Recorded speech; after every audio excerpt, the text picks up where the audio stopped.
parents can take this book home and they can practice at home themselves. When we do our story music time, which we'll get to in a second, the parents are a part of the whole story music time circle. So everybody's there together. So they're learning the songs and singing and playing with their children.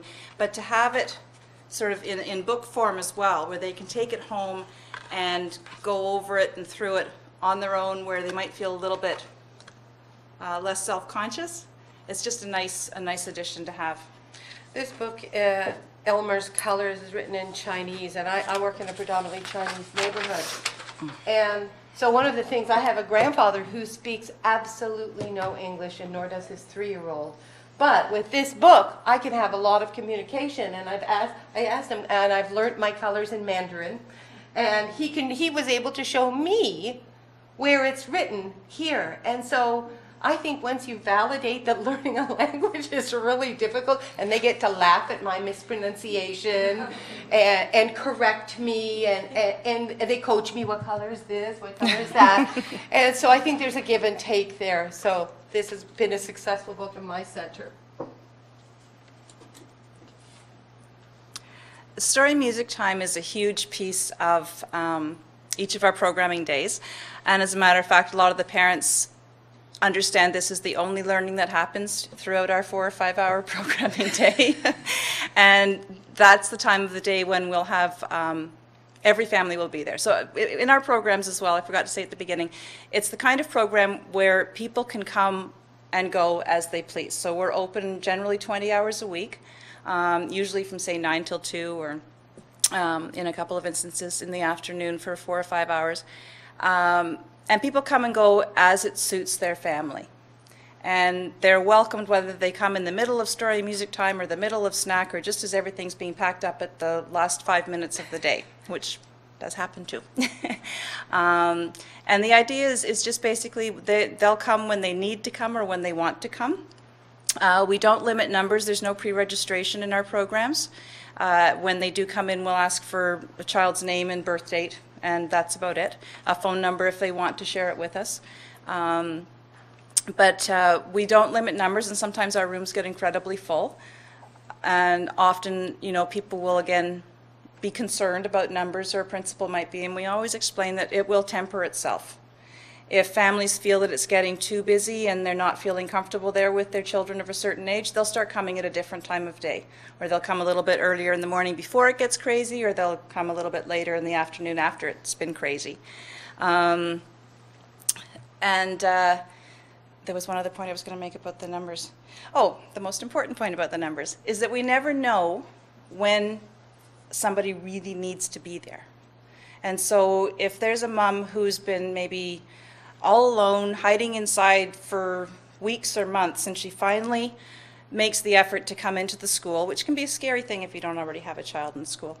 Come into the school, come to the door, and if she's greeted with, "I'm sorry, we're full, but come back tomorrow," she's going to go back and hide in her apartment, and we're not going to see her. So we never want to turn anybody away. Okay. So back to story music time.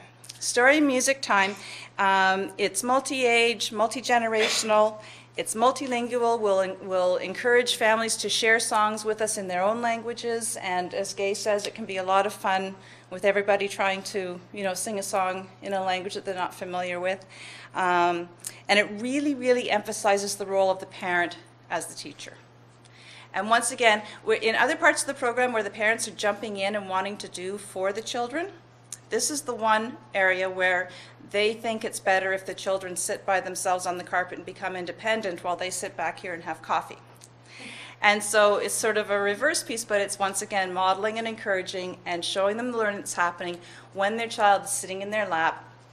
And as Gay said in the beginning, we know that infants and young children learn through their senses. So sitting in mommy or daddy's lap and, you know, feeling them and smelling them and hearing them, that's where the learning is happening, and the brain development is just so rapid at that point.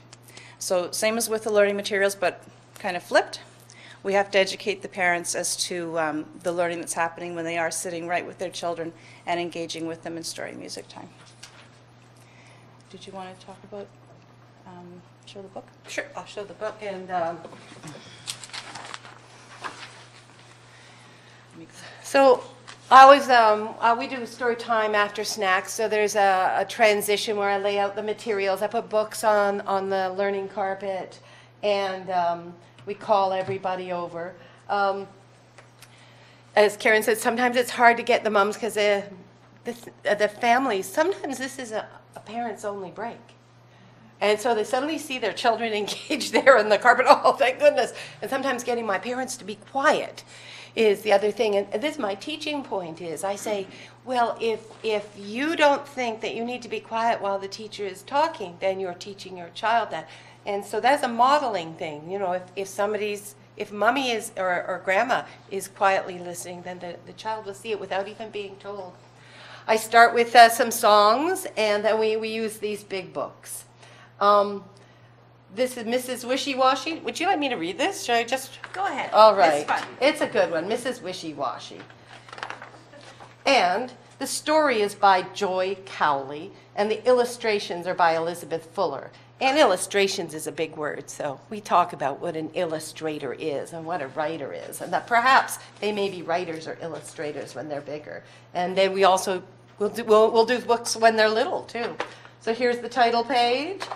Oh, lovely mud, said the cow, and she jumped in it. Oh, lovely mud, said the pig, guy in Chinese, and he rolled in it. So the other thing is I'm learning my animals in Chinese too, so that I pull that in. And if I forget, then I can ask one of the adults, oh, how do you say this in Chinese? Oh, lovely mud, said the duck, and she paddled in it. What's paddling? Along came Mrs. Wishy-Washy. Look, W-W. Just look at you, she screamed. Ah! So it's a lot of acting. In the tub you go. Now, 2-year-olds are concrete learners.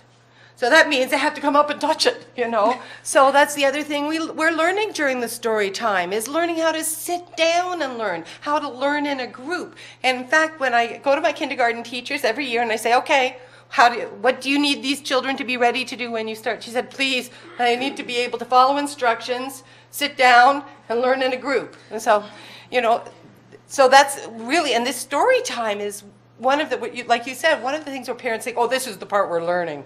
But it's all learning. In went the cow, wishy-washy, wishy-washy.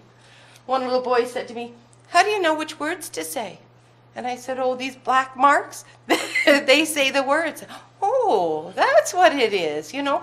To a child, this might be part of the decoration until you actually know that these words are how I know what to say. In went the pig, wishy-washy, wishy-washy. In went the duck, wishy-washy, wishy-washy. That's better, said Mrs. Wishy-Washy, and she went into the house. Look, they're all clean, they're dripping water. Away went the cow, away went the pig, away went the duck. And I'll have adults reading along with me, which is really wonderful when I do that. Oh, lovely mud, they said. And with the children, too, by the second time I've read it, I said, oh, what's about to happen? Because we want to teach them to be able to predict what's about to happen. So, and you can see there's lots of repetition in this book. It's simple language. We find that when we start, that one line of text is sufficient. And we often have these in small version. So what I'll do is I'll give every child the small version of this, and then they are learning how to turn pages, follow along. That's some of our work. Thank you. Thank you. So the biggest challenge of story and music time is engaging the parents. And we have to work really hard at it. As Gay said, a lot of the time it's a chance for parents to sit back and just have that 5-minute breather that they really need. But I tell parent workers when I go in and visit with them and work with them, is that the story and music time should look like the entire group working busy together. Everybody should be focused with the parent worker, not just the children. So if somebody were to come in and see all of the children sitting on the floor with the parents sitting behind, and the parent worker is doing an amazing story music time. You know, it's totally appropriate, beautiful songs and stories and props and everything else, but the parents are sitting back just being so proud, and they're beaming and smiling at what their children can do. That's not what we want to see happening. We want to see children on laps, sitting with parents and grandparents, and we totally understand that some people aren't comfortable sitting on the floor, whether it's due to being uncomfortable or they're a little bit too old to get up and down too easily. So obviously, people will be on chairs and couches and things, but the idea is to have their children with them. And some of the ways that we engage parents during story and music time are to, we use a lot of props. So we've got a lot of foam letters, but the large-sized ones. So for example, if we were going to be singing different ABC songs or reading a book, you know, maybe Chicka Chicka Boom Boom with the ABCs, before we started, we'd pass out props to everybody. We may not necessarily do anything specifically with the toys that we've handed out, but we make sure the parents have them as well. Or if we've got parents chit-chatting in the back, rather than, again, embarrassing them and saying, you need to stop talking now, we might hand them the bucket of props and ask them if they could pass them around to everybody or help their child to do it, and just, again, get them involved and engaged. The fact we know that the children, for the children's learning, and for the adults who are learning English, holding the letter while it's being talked about or sung about, and especially once again for the children because they're learning through their senses. They're seeing it, they're tasting it most of the time, they're hearing the songs about or the stories about the letters, and most importantly, they're sitting with their very important person while it's happening. Okay? So we use a lot of props, and like I say, we always make sure that we have enough for the adults as well. And parent workers have to be able to get up and be silly, because if once they've formed that relationship with the parents, and they can be silly and get the parents laughing with them and get the parents up doing the hokey pokey and head and shoulders and shake, shake, shake your sillies out. When you've gotten to that point, you've built that relationship where they are going to trust that what you say is true, and that if they hokey pokey with their child is going to be ready for school. But you have to build that trust with the parents first. Okay. I always like to do teaching points for the parents. I have to be very observant during story time and watch which child's suddenly had an insight that we can share. But I also have a teaching point for the parents, so that the kids will listen to a book 15 times. But some of the parents have heard it. So you have to constantly engage your parents sitting in there to make sure they're still part of the circle. And so they might get a joke to them, or they'll get the teaching points that'll help them with literacy in their homes.